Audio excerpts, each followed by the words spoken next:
Vamos a continuar. Entonces les decía, jóvenes, que en esta vida tenemos que aprender a dejar de ser conformistas y saber que las cosas siempre se podrán hacer mejor. En estos días escuchaba una entrevista que le hacen a una ecuatoriana que está estudiando y trabajando en Francia. Entonces a este ecuatoriano le preguntaban, bueno, ¿y cómo son los franceses? ¿Cómo es allá todo? ¿Cómo es la sociedad, la gente? Y ella, entre muchas otras cosas, decía lo siguiente. Decía que los franceses no son conformistas. Si ellos van a un restaurante, no es que te dice, si te dan una comida que está más o menos, el francés no dice, no piensa, bueno, ya me dieron esta comida, por lo menos comimos, ya, bueno, hay que agradecer y ya. No, el francés en vez de decir eso, el francés te dice, a la comida le faltó esto, a la comida le faltó aquello. Es decir, usted lo pudo haber hecho mejor. Nunca se conforma.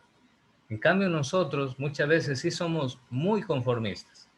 Que nos vamos a un restaurante, el restaurante está con no sé si les ha pasado, han visto alguna vez, van a un restaurante y encuentran la mesa con granos de arroz, con granos del frijol de la menestra por ahí chorreado y las moscas volando, y usted entra y mira esa mesa, mira la otra mesa llena de servilletas sucias, el tarrito de la salsa de tomate está caído ahí, está manchado, las sillas desordenadas, y usted mira la otra mesa por allá y la misma situación. ¿Y qué es lo que muchas veces hace el ecuatoriano? Muchas veces dice, bueno, ya, es que no hay más, ya, aquí nomás comamos, ya, por lo menos vamos a comer algo, ya. No, pues, ahí es donde no tenemos que ser conformistas. Y si no hay ningún otro lugar más, pues por lo menos comenzar diciendo, señora, por favor, prepáreme una mesa, limpie una mesa para poder servirnos la comida. O si no, más bien, si es que ya es un lugar demasiado así, demasiado desordenado, demasiado antihigiénico, es mejor cambiar, no comer ahí porque se va a enfermar.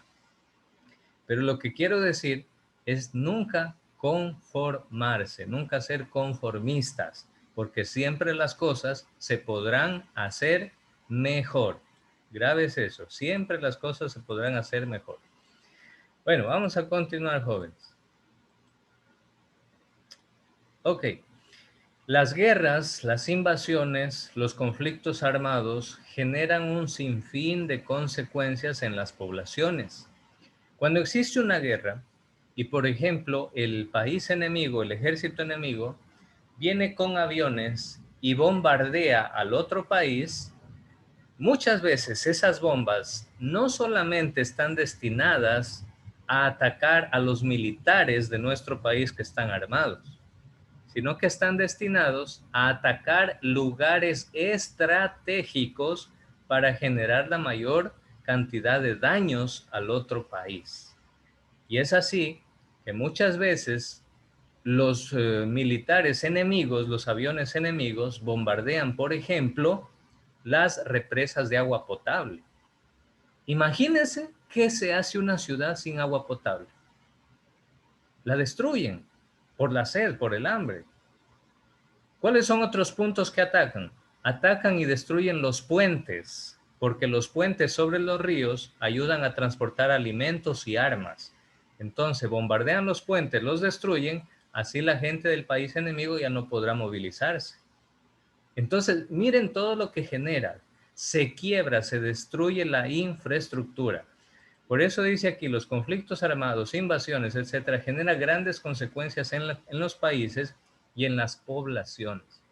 Y eso, jóvenes, por no hablar de las armas químicas que muchas veces ciertos ejércitos han lanzado contra la población civil indefensa, como es el caso de los campesinos de Vietnam, a quienes los militares de Estados Unidos les lanzaron el famoso gas venenoso que le llamaban el agente amarillo. Con ese gas venenoso atacaban a los campesinos y los campesinos no tenían ningún arma, sino que su machete para trabajar en la chacra, sus herramientas, su pala, su pico, su barreta, y no tenía nada más. Pero venían los militares enemigos y jugaban esta guerra sucia, causándoles gravísimas enfermedades para toda la vida a los campesinos. Por tanto, una guerra genera devastación económica, social y humana, ¿sí? Pero jóvenes, una guerra, cuando es una guerra total, pensemos en la Segunda Guerra Mundial. A ver, le voy a preguntar a Adriana Arellano, me parece que es el apellido. A ver, Adriana, pregunta para usted. En la Segunda Guerra Mundial, los países ricos, como son los países europeos, ¿sufrieron a causa de la guerra? ¿Sufrieron la pobreza o no sufrieron? ¿No les pasó? ¿Qué dice usted? Sí, pero en minoría, no tanto como en América. Bueno, es que, Adriana, la Segunda Guerra Mundial fue solo en Europa. Bueno, fue en otros lados del mundo también, como por ejemplo, en Japón también, en la frontera entre Rusia y China también se dieron estallidos de la Segunda Guerra Mundial, sobre todo la guerra entre Estados Unidos y Japón por la base de Pearl Harbor también se dieron. Pero Adriana, su respuesta no es muy precisa. ¿Sabe por qué? Porque los países europeos se vivieron sumergidos en el hambre después de la Segunda Guerra Mundial, porque entre ellos casi se recontra que matan, casi se aniquilan. ¿Sabe quién los rescató a los países europeos del hambre y de la miseria en la cual quedaron después de la Segunda Guerra Mundial? Fue Estados Unidos. Ahí es donde Estados Unidos se impone como el nuevo imperio, el país más poderoso del mundo, porque Estados Unidos, acuérdese que la guerra fue en Europa, no en el país de Estados Unidos. Entonces los campos de Estados Unidos estaban intactos, hermosos, producían todo tipo de alimentos.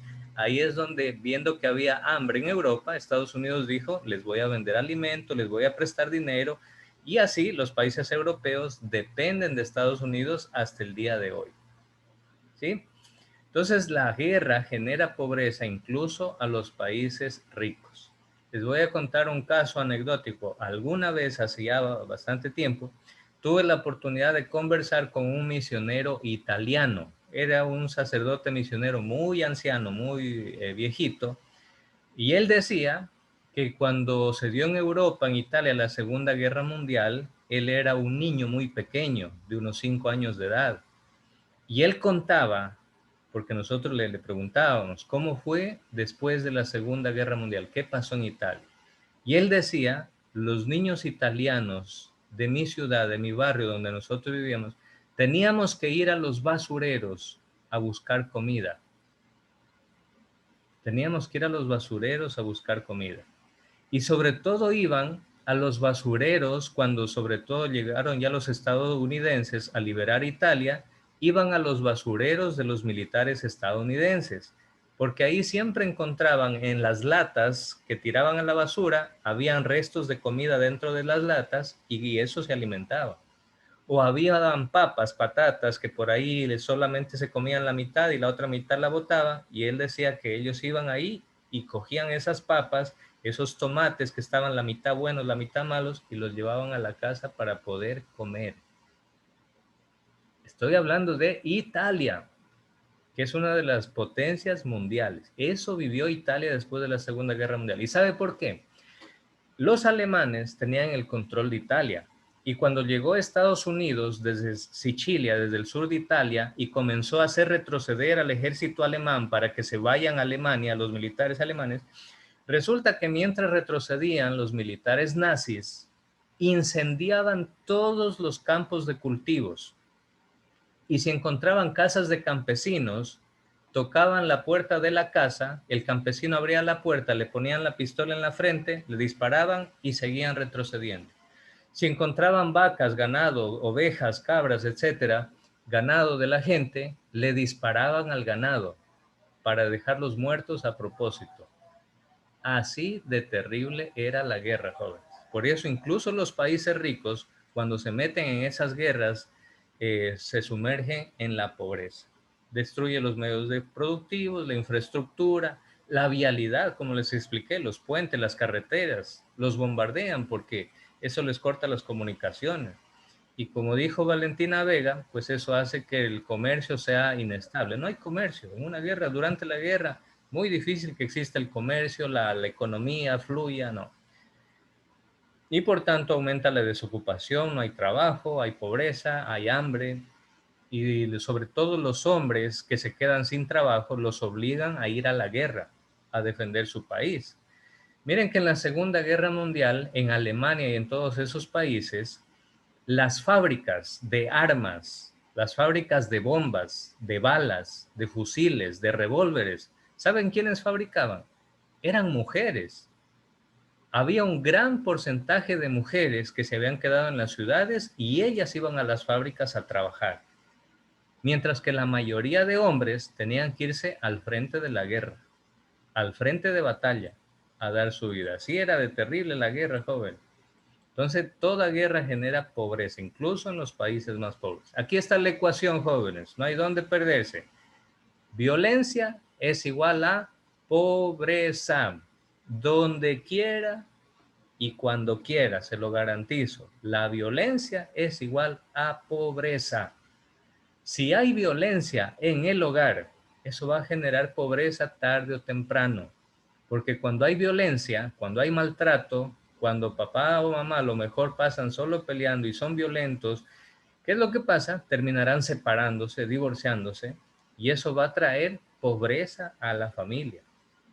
Va a traer pobreza. Entonces, toda violencia genera, a la final, genera pobreza. Probablemente al final de una guerra, el que gane va a tratar de quedarse con las riquezas del otro para tratar de solventar y, bueno, hacerse rico. Pero eso sucederá al final. Sobre todo, y también cuando el otro, el ejército enemigo, es un ejército demasiado débil, entonces pues el ejército poderoso prácticamente no va a sufrir nada. Solamente se va a apropiar de la riqueza y nada más. Bueno, en esos casos. Pero, en cambio, en los países pobres donde sufren la guerra, esa violencia, esa guerra, ese terrorismo, ese narcotráfico, esas guerrillas que existen, siempre generan pobreza. Pregúntenles ustedes a los colombianos, a nuestros hermanos del norte, los colombianos. Pregúntenles si alguna vez usted conoce un colombiano, una colombiana, que aquí en Guayaquil hay muchos que han venido a trabajar, etcétera. Pregúntenles, convérsenles. Díganles, oiga, ¿cómo ha afectado en su país la guerrilla a la gente? Y una de las principales cosas que le van a decir, la guerrilla y la violencia en Colombia ha creado pobreza, porque la gente ha tenido que dejar abandonando sus campos, sus fincas, por el miedo de los guerrilleros.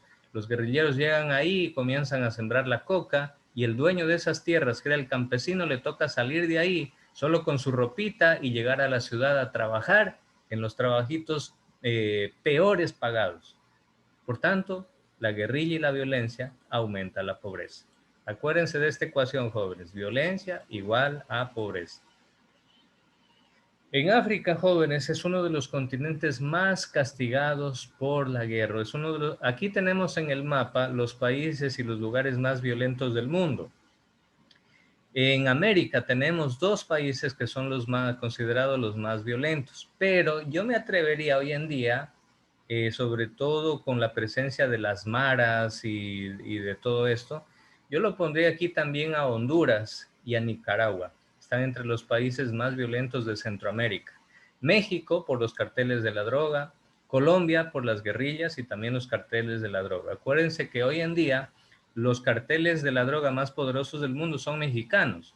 Entre ellos, por ejemplo, el cartel Jalisco Nueva Generación, que es prácticamente el que domina, controla y mueve la droga en Colombia y en la frontera con Ecuador también. De hecho, jóvenes, el cartel Jalisco Nueva Generación actualmente está manejando todo lo que es droga y tráfico de drogas entre Colombia, Ecuador y Perú. Este puente de aquí, ellos son como centros de abastecimiento o centros donde producen la droga y luego a través del océano o a través de aviones, etcétera, envían la droga a todo el mundo, especialmente a Estados Unidos y Europa. Fíjense que en estos días en Perú se descubrió un túnel que los narcotraficantes estaban haciendo debajo de una cárcel para liberar a unos narcotraficantes que estaban en la cárcel, ahí presos. Acuérdense ustedes que el famoso capo de la droga mexicano, el Chapo Guzmán, algunas veces se escapó de la cárcel mediante los túneles que les hacían los narcotraficantes. Así de terrible es esta violencia a causa de la droga, jóvenes. Y en África, jóvenes, casi, esto es lo triste para el continente africano, porque siendo un país, un continente tan hermoso, tan lleno de recursos, pero tanta guerra y pobreza, que eso comenzó con la colonización de los europeos. Ellos comenzaron a llevar la violencia, la guerra, y a partir de ahí, más de 100 años y eso no ha parado. África se sigue desangrando hasta el día de hoy. Casi la mitad de guerras y conflictos en todo el mundo están solo en África actualmente. A pesar de tener muchos recursos minerales, sin embargo, eso no mejora la vida de la gente. Vaya usted a ver cómo viven las gentes que trabajan en las minas de coltán en el Congo, por ejemplo. Viven en una pobreza pero extrema. Eso es lo que no se entiende, joven, y eso es lo que causa indignación. Y acá a nosotros como latinoamericanos lo mismo. 900 millones de habitantes, de los cuales 300 viven con menos de $1 al día. Esto sucede en África, jóvenes. La pobreza permite que las personas sean manipuladas. Una persona pobre la manipulan fácilmente. Si va a buscar trabajo, el dueño de la empresa, de la fábrica, lo ve que es pobre y le dice, bueno, mira, si quieres, a ti te pago la mitad. Si no, pues ándate nomás. Y muchas veces ahí es donde el pobre se deja manipular y dice, no, pues aunque sea que me pague la mitad, por lo menos voy a comer hoy día, ya no importa ya. ¿Y qué es lo que pasa con eso? Que comienza la explotación laboral. Son abusados, son explotados, o muchas veces, sobre todo en el caso, bueno, hombres también, en el caso de las mujeres y hombres, son obligados a la prostitución, a la trata de blancas, o los utilizan como mulas. ¿Qué significa eso? Para que pasen la droga de un lugar o de un país a otro. Y muchas veces incluso les obligan a comerse las cápsulas de droga para pasar los aeropuertos, etcétera. Llegan al otro país y les extraen las cápsulas de droga a las personas, con el altísimo riesgo de que si una de esas cápsulas de droga se revienta en el estómago de la persona se muere. Todo eso, jóvenes, genera las guerras y la pobreza en el mundo. Entonces, en esos países la violencia prácticamente es una opción de salida, pero a la final nada se soluciona. Ahí están los principales conflictos en África. Mire, un montón de países africanos en guerras hasta el día de hoy. Aquí tenemos algunas imágenes también, como les decía, muchas veces los niños son secuestrados y los llevan a formar parte de ejércitos o a veces de guerrilleros o a veces de grupos narcotraficantes. Esa es la triste historia, jóvenes. Bueno, esto ya lo hemos visto también. La guerra significa muerte y destrucción. La gente más afectada son civiles. Miren que la UNICEF, esta organización mundial, afirma que cada año entre 15,000 y 20,000 personas mueren o quedan discapacitados por las minas antipersonales. Las minas son armas que los ejércitos las entierran en la selva, pues, en el bosque, etcétera. Entonces, los civiles, la gente que no conoce de guerras ni está en el ejército, camina nomás como si no pasara nada por el bosque, por la selva, va de un lado a otro, camina. Como no saben que hay campos minados, pisan la mina, automáticamente se explosiona como una bomba y la mayoría mueren por esas minas porque el cuerpo lo hace pedazos. Y en el mejor de los casos, muchas veces quedarían discapacitados, pero les toca amputarles las piernas, les cortan las piernas para salvarles la vida. Qué terrible, jóvenes, todo esto, la guerra, ¿no? Y aquí tenemos los conflictos armados en el mundo. Bueno, son ejemplos de países donde hay guerras actualmente. Ahí terminamos, jóvenes. ¿Alguna pregunta? Ninguna. Listo, jóvenes. Revisen el modo. Les voy a subir una asignación para que la puedan realizar. Y si Dios permite, nos vemos el día de mañana en Formación Cristiana, ¿sí? Cuídense y hasta mañana.